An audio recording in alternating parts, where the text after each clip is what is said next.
aí isso nos traz a terceira ideia que eu escolho. A realidade, ela existe uma verdade absoluta e essa realidade, essa verdade me transcende. Então a realidade é transcendente a mim. Isso é maravilhoso. Isso é maravilhoso. Isso resolve coisa pra caramba.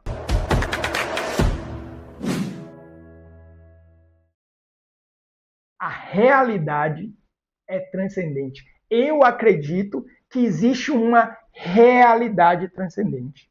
Tá? Então, se eu escolho ser influenciado pela filosofia da realidade moderada de Aristóteles, então eu assumo o realismo, eu assumo que existe uma realidade. Ela existe aqui, ela é real. Tá?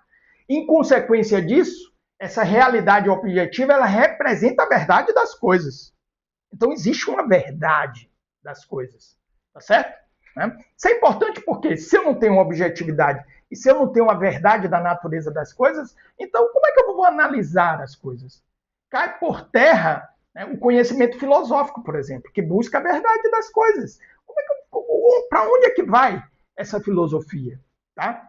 E ela vai para uns lugares assim que não agrega absolutamente nada. Talvez seja esse o motivo de hoje a filosofia está tão distante da vida das pessoas, a vida comum das pessoas. Né? Distante entre aspas, né? A boa filosofia, né? Filosofia que nos orienta. A gente fica sendo influenciado por filosofias que só destroem a dignidade, o valor e a dignidade humana, né, das coisas. Enfim, não vou ficar aqui divagando. Então, se existe uma realidade objetiva, se existe existe uma verdade absoluta, que é a natureza das coisas, existe uma verdade das coisas.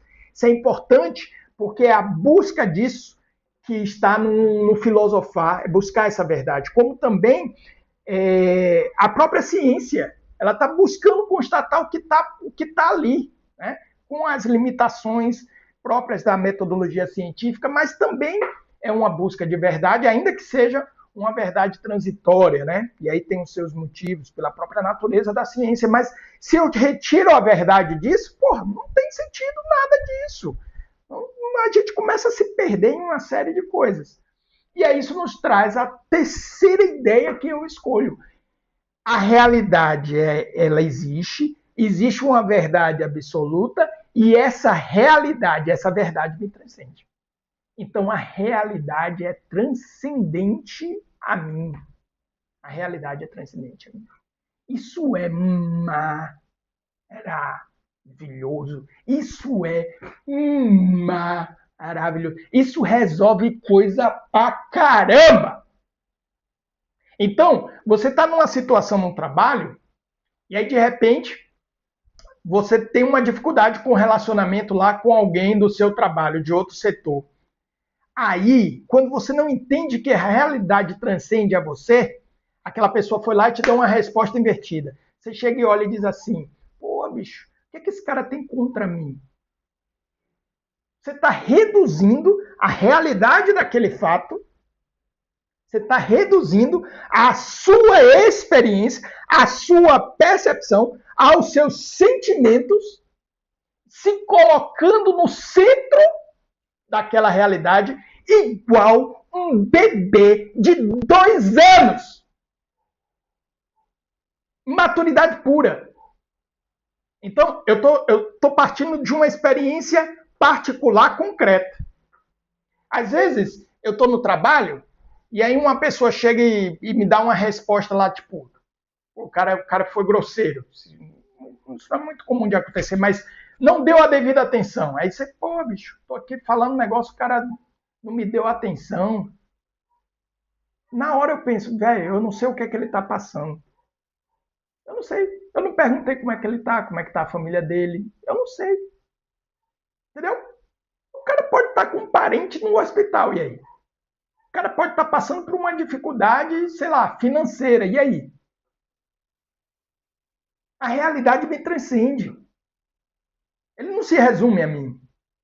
Então, uma criança, um bebê, né, ali nos primeiros anos, ele chora quando a mãe sai, porque ele não tem essa compreensão.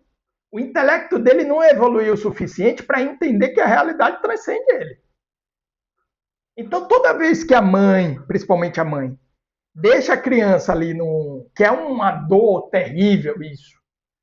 Então, muitas mães precisam trabalhar, e aí o que elas vão fazer?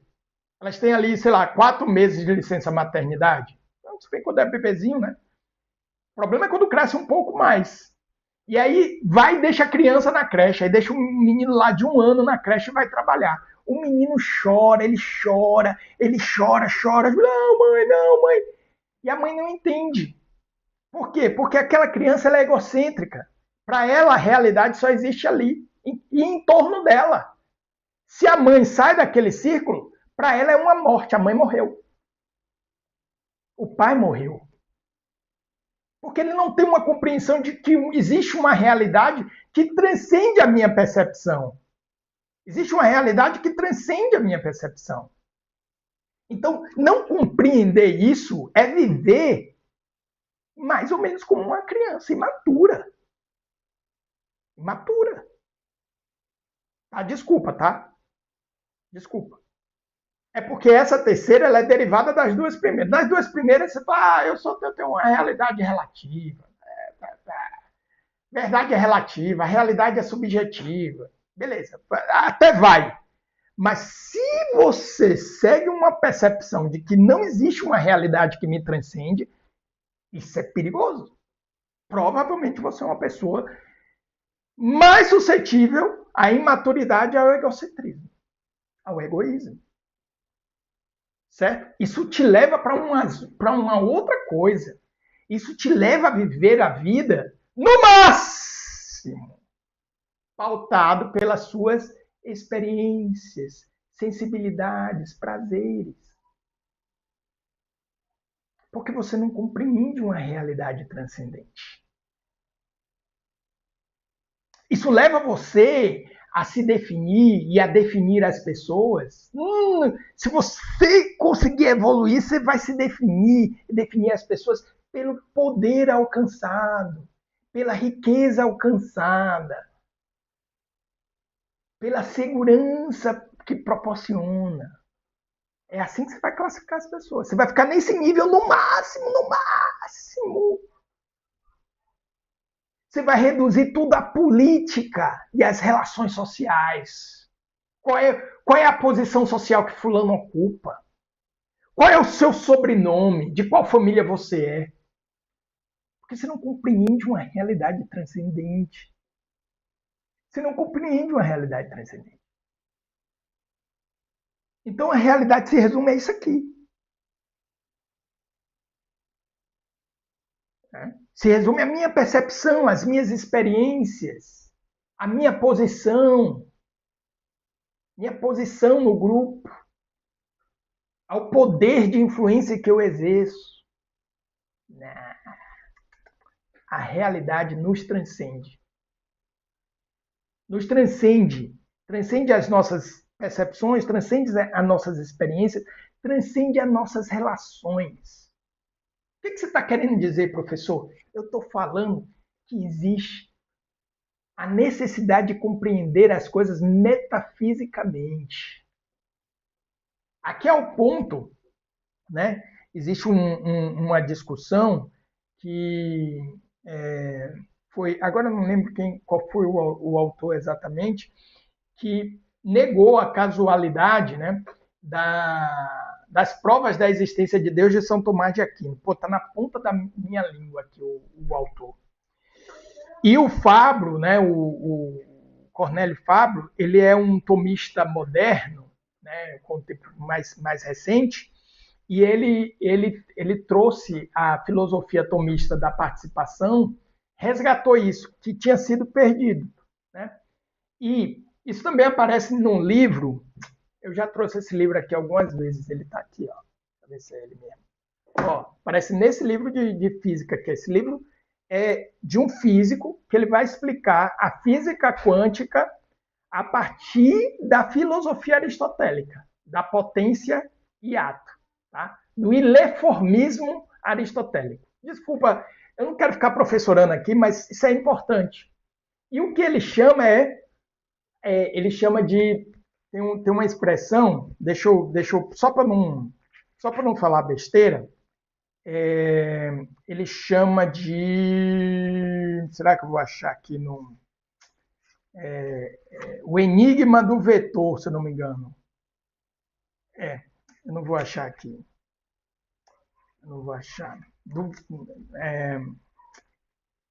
Eu não marquei, porque eu marco no meu celular. Que é uma realidade. Ele diz que os quânticos, eles erram porque eles enxergam a realidade unidimensional. Então, causa e efeito aqui, ó, unidimensionalmente. Só que existe uma causa que ela é vertical.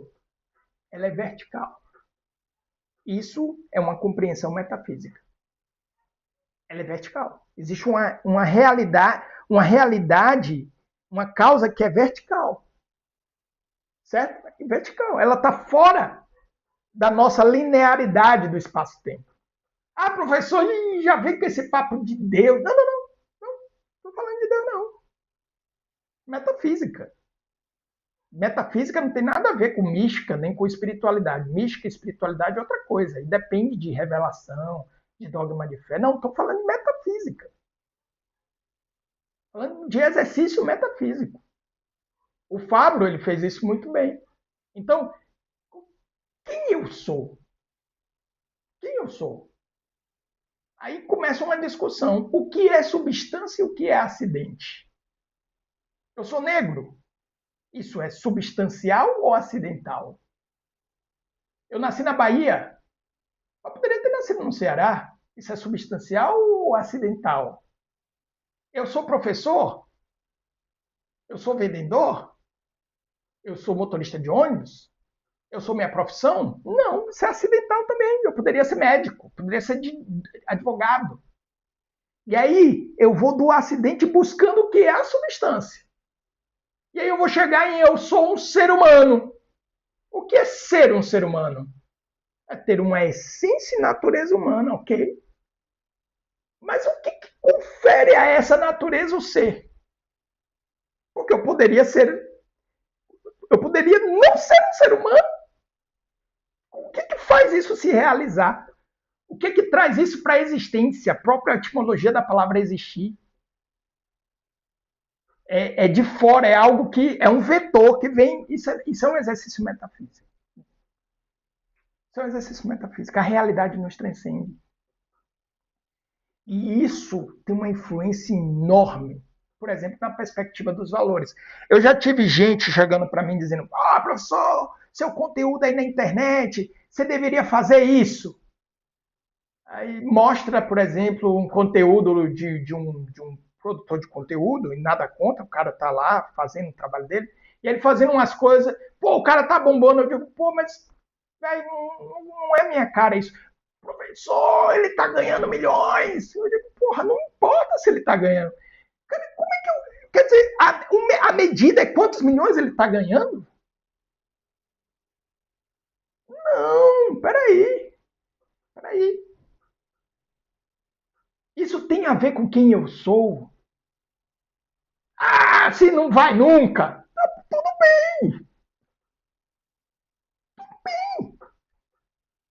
Quantos músicos constroem sua arte e não se popularizam? Eles vão todo mundo vai tocar funk agora? Porque funk é que bomba? A escolha fica pautada pela fama. Existem coisas ridículas do tipo, você é seu resultado. Não, a realidade te transcende, meu amigo. A realidade transcende, inclusive, quem você é. Então, isso daí tem muita coisa. Que gera muita insatisfação, gera muita... Enfim. E chegamos, então, no nosso na quarta ideia. Espero que você tenha gostado desse vídeo. Esse vídeo é um corte de uma live que eu vou deixar recomendada aqui. E desse lado, um vídeo especial para você. E se inscreva no canal! Se inscreva no canal! Grande abraço!